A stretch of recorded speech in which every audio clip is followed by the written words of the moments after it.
Om Swastiastu. Perkenalkan, nama saya Gusti Kada Eka Pratama, NIM 2102014259, absen 4, kelas 1C Manajemen Pagi. Di sini saya akan menjelaskan fungsi manajemen. Fungsi manajemen.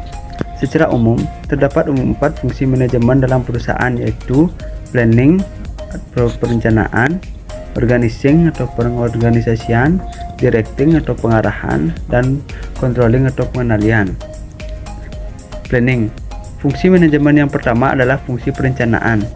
Yang dimaksud fungsi perencanaan adalah manajemen berfungsi untuk menyusun rencana dan strategi untuk mencapai tujuan organisasi.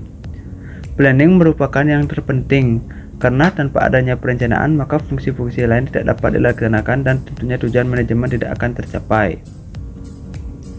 2. Organizing.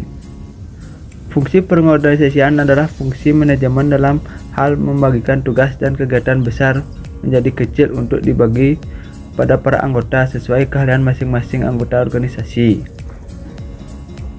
Dalam arti, manajemen bertugas untuk mengelompokkan orang, tugas, tanggung jawab, dan wewenang sesuai porsi sehingga mencapai tujuan organisasi itu sendiri secara bersama-sama. 3. Directing. Pengarahan merupakan tindakan yang dilakukan agar semua anggota berusaha untuk mencapai cita-cita organisasi. Dalam fungsi pengarahan ini, fungsi manajemen adalah untuk meningkatkan aktivitas dan efisiensi kinerja para anggota secara optimal dalam mencapai cita-cita perusahaan. 4. Controlling. Yang terakhir adalah fungsi pengendalian. Maksudnya, dengan fungsi ini adalah manajemen untuk menilai kinerja para anggota sesuai dengan standar yang telah dibuat, kemudian melakukan perubahan dan perbaikan jika terdapat hasil penilaian yang kurang baik. Dalam hal ini, perusahaan perlu menyiapkan rencana perusahaan agar berfungsi untuk dapat berjalan dengan baik dan efisien, sehingga tidak menghabiskan banyak biaya. Berikut adalah 4 praktek kegiatan fungsi manajemen. Yang pertama, planning. Beberapa kegiatan perencanaan dalam kegiatan fungsi manajemen adalah: 1. Menentukan tujuan serta target perusahaan. Yang kedua, menyusun strategi untuk mencapainya. Yang ketiga, menetapkan berbagai sumber daya yang mungkin dibutuhkan. 4. Menentukan standar keberhasilan selama proses mencapai tujuan tersebut.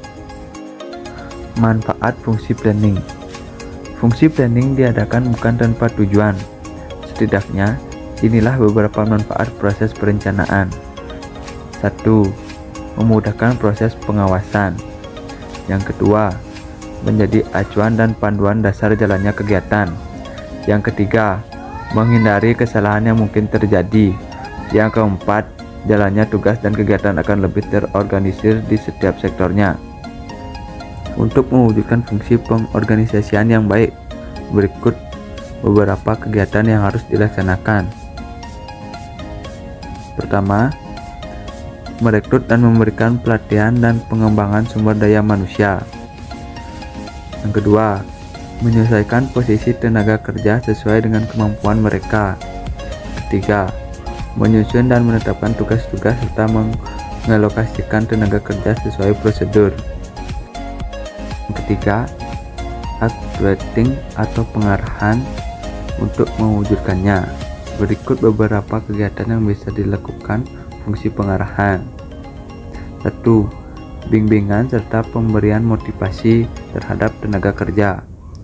Kedua, sosialisasi tugas dan seluruh kebijakan dengan jelas. Ketiga, penjelasan tugas pekerjaan secara rutin. Kegiatan fungsi controlling. Berikut beberapa kegiatan yang bisa dilaksanakan dalam fungsi controlling. 1. Klarifikasi dan memeriksa atas kesalahan yang terjadi. 2. Evaluasi target sesuai standar indikator yang telah ditetapkan. 3. Pemberian alternatif solusi atas penyimpangan yang ada. Sekian materi fungsi manajemen dari saya. Jika salah kata, mohon dimaklumi.